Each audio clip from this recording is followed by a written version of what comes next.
Chingaki chiligi au chile somo tumoko anene engaki yabonega anene li ya Division 1 na waigo Regional League chitimu awani kwa chigendrete koko soli chake bosani iliko yaligania soko chaka we season yegocha we chiligi echo timu ya Kisii Industrial ni gocha umeranete ne timu ya Nyamira Super Eagles litkuligoro segeti Kenya tiko sebaso kanetie egoli ayemo ayemo Douglas Omwenga no mokocha we timu ya Nyamira Super Eagles.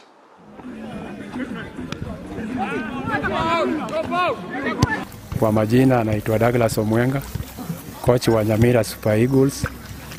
Tumekuja kucheza game leo, tumecheza na Industrial Area. Ingawa mpira imekuwa ngumu, tumetoka draw 1-1. Vijana wamejituma, lakini bahati nimekataa. Tumecheza tu ball poa. Ni vile tu tumefungwa tu juu ya blanda kidogo, mistakes tumefanya blanda moja kidogo tukapatikana wakatufunga bao. Kitambo tukaikula zio bao. Tukicheza tumepoteza nafasi kama 5 hivi za kufunga mabao tu kuzipata nafasi, ndio mpira ikatoka sare ya bao 1-1. Sasa mimi nadhani kuende kumsiwali game ningi atu akiri tuteme game ya next. Okay. Asamarieta ngoro kwa Abraham Elinde Kegera.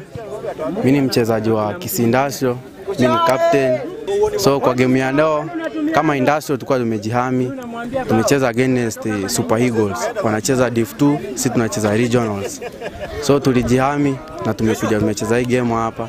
Tumeweza kuwa pia na uwezo wa kutoka draw na mazoezi pia tumekuwa nao mingi. So kulingana na hiyo pia sisi tuna support hiyo Ndizi TV.